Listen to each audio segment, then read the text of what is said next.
Les États-Unis ont déclaré que toutes les parties impliquées dans les combats en Syrie se sont mises d'accord sur des mesures spécifiques pour mettre fin aux affrontements.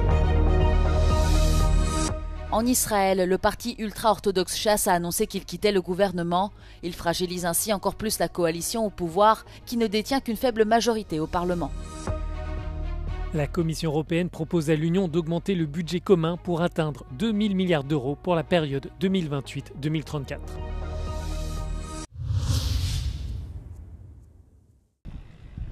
Toutes les parties impliquées dans les combats en Syrie se sont mises d'accord sur des mesures spécifiques pour mettre fin aux affrontements. La nouvelle est venue dans la nuit par la voix du secrétaire d'État américain Marco Rubio. Cette déclaration fait suite à la puissante attaque lancée par Israël au cœur de Damas ce mercredi. Les Israéliens ont déclaré qu'ils entendaient protéger la communauté minoritaire des Druzes qui a subi de lourdes pertes depuis la chute de Bachar al-Assad. Le président intérimaire de la Syrie, Ahmed al-Shara, a toutefois dénoncé les actions d'Israël. Il a déclaré que l'État hébreu cherchait à semer la division et a souligné que la priorité de la Syrie était de protéger ses citoyens. كما أخص في كلمتي هذه أهلنا من الدروز الذين هم جزء أصيل من نسيج هذا الوطن. إن سوريا لن تكون أبدا مكانا للتقسيم أو التفتيت أو زرع الفتن بين أبنائها. نؤكد لكم أن حماية حقوقكم وحريتكم هي من أولوياتنا، وأننا نرفض أي مسعى يهدف لجركم إلى طرف خارجي أو لإحداث انقسام داخل صفوفنا. إننا جميعا شركاء في هذه الأرض، ولن نسمح لأي فئة كانت أن تشوه هذه الصورة الجميلة التي تعبر عن سوريا وتنوعها. Les troubles dans la province syrienne de Souéda ont commencé par des enlèvements entre les tribus bédouines sunnites et la communauté druze. Lundi, des fonctionnaires envoyés pour rétablir l'ordre se sont également heurtés à des combattants druzes. Peu après l'intervention d'Israël, des représentants du gouvernement syrien et des dirigeants druzes ont annoncé s'être entendus pour cesser les hostilités.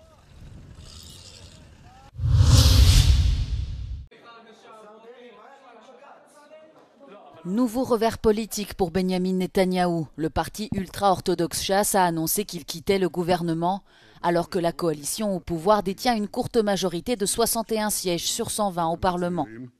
Le Chasse, qui occupe depuis longtemps le rôle de faiseur de roi de la scène politique israélienne, justifie son départ par son désaccord concernant une proposition de loi qui rendrait obligatoire le service militaire pour tous, y compris les hommes ultra-orthodoxes, pourtant exempté de conscription en vertu d'un arrangement conclu il y a plusieurs décennies par David Ben Gourion. C'est le deuxième parti ultra-orthodoxe à quitter le gouvernement cette semaine. 2 jours plus tôt, l'autre grande formation, Judaïsme unifié de la Torah, a elle aussi claqué la porte en invoquant les mêmes raisons. Le chef du Chasse, Aryeh Deri, a toutefois précisé que les membres du parti pourraient toujours soutenir Benyamin Netanyahou sur certains textes législatifs.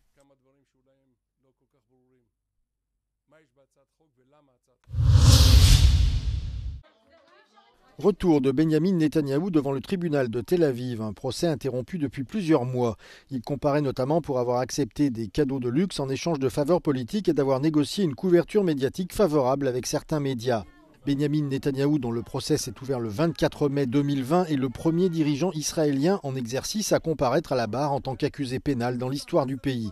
Invité surprise de la matinée, l'ambassadeur américain en Israël, Mike Huckabee, ce dernier a affirmé son soutien aux dirigeants israéliens et ce après que le président Donald Trump a qualifié le procès de chasse aux sorcières contre son plus grand ami.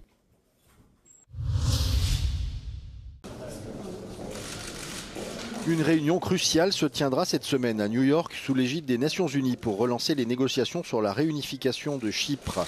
Cette rencontre rassemblera les représentants des 2 parties de l'île, la République de Chypre, majoritairement grecque, et la partie nord contrôlée par les Chypriotes turcs, autoproclamée République turque de Chypre du Nord et reconnue uniquement par la Turquie. L'objectif de cette réunion est de raviver le dialogue gelé depuis plusieurs années en explorant des pistes pour parvenir à une solution durable basée sur une fédération bicommunautaire et bizonale. Le secrétaire général de l'ONU, Antonio Guterres, jouera un rôle de facilitateur dans ces pourparlers dont l'issue pourrait marquer un tournant pour l'avenir politique, économique et sécuritaire de l'île. Pour nous, l'état actuel des choses ne peut pas être l'avenir de notre pays, a déclaré le président chypriote grec Nikos Christodoulidis avant son départ pour les États-Unis. Nous nous rendons à New York pour créer les conditions nécessaires à la reprise des négociations, a-t-il ajouté. Aucun développement radical n'est attendu à New York, a déclaré à Euronews le porte-parole adjoint du gouvernement chypriote, Yannis Antoniou, tout en estimant, je cite, que les médiateurs essaieront de maintenir le processus dans l'espoir qu'après les soi-disant élections dans les territoires occupés, il puisse y avoir un environnement politique qui permette de faire avancer les choses. Dans une interview accordée à la télévision d'État turque avant son départ pour New York, le dirigeant chypriote turc Ersin Tatar a réaffirmé que les pourparlers devaient se fonder sur les nouvelles réalités de l'île, faisant une nouvelle fois référence à la solution des deux États.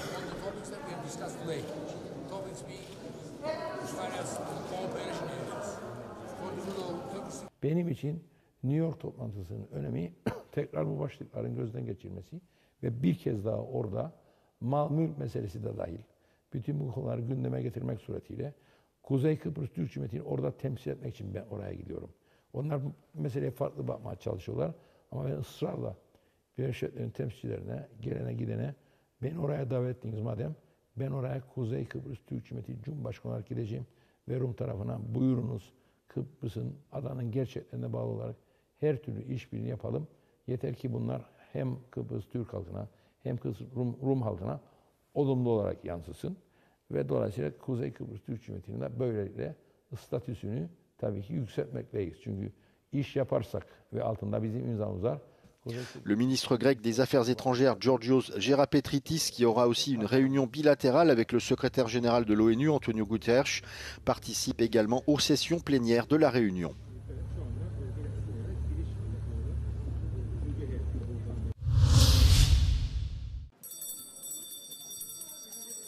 « 2 000 milliards d'euros, c'est le montant proposé par la Commission européenne pour le prochain budget de l'Union européenne, à savoir la période 2028-2034. Cette enveloppe, appelée cadre financier pluriannuel dans le jargon européen, représente une forte augmentation par rapport à l'exercice précédent. This is a budget for the realities of today as well as the challenges of tomorrow. A budget that equips us to act on our political choices in a very fast-moving world.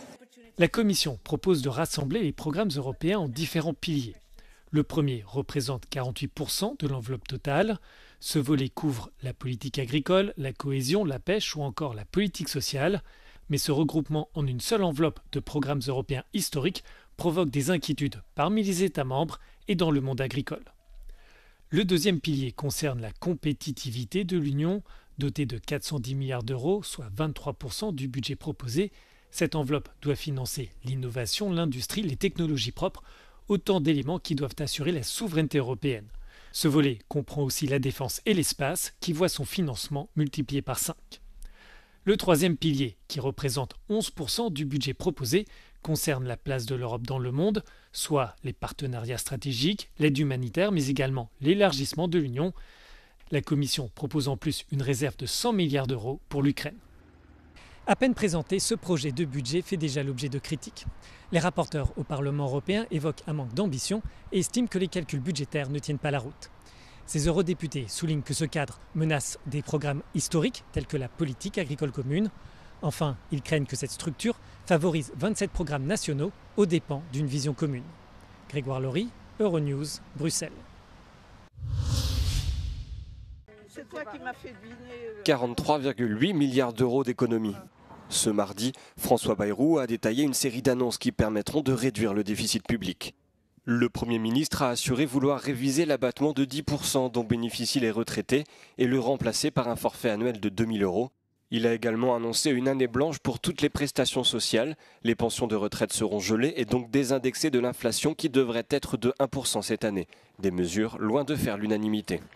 Quand on voit l'inflation de tout le reste à côté, 10 euros en moins, c'est quand même pas rien. 10 euros quand même, ça joue.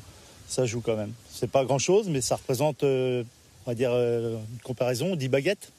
Donc 10 baguettes, eh ben, on en a besoin. Je suis pas d'accord sur le principe. Quand on a une retraite à peu près correcte, ça va. Mais il faut penser aux gens qui ont moins de retraite. Côté santé, François Bayrou a indiqué son souhait de freiner les dépenses à hauteur de 5 milliards d'euros. Là encore, les annonces divisent. Ça permettra peut-être de réguler les abus. Il me semble que les Français consomment beaucoup plus de médicaments de ce dont ils ont besoin. Je pense que c'est des économies de bout de chandelle et c'est vraiment pas comme ça qu'il va réussir à gratter ces 40 milliards d'euros de budget. Le Premier ministre a annoncé que la franchise annuelle sur les remboursements de médicaments passera à 100 €. Il souhaite également revoir le système des affections longue durée.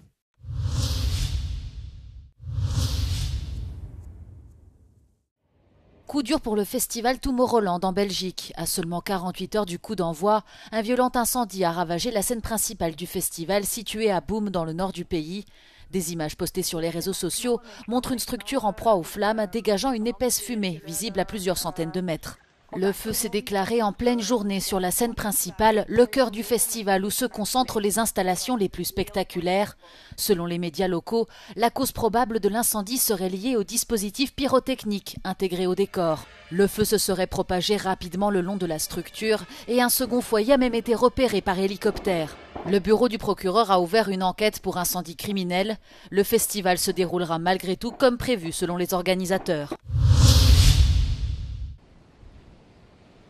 Une canicule marine, c'est le nom de ce phénomène particulièrement rare détecté sur les côtes de la région d'Algarve dans le sud du Portugal. Entre le 28 juin et le 9 juillet, une bouée de surveillance de l'océan a enregistré des températures atteignant 25,1 degrés aux plages de la station balnéaire de Faro. Ce chiffre est supérieur de près de 5 degrés à la moyenne des 20 dernières années.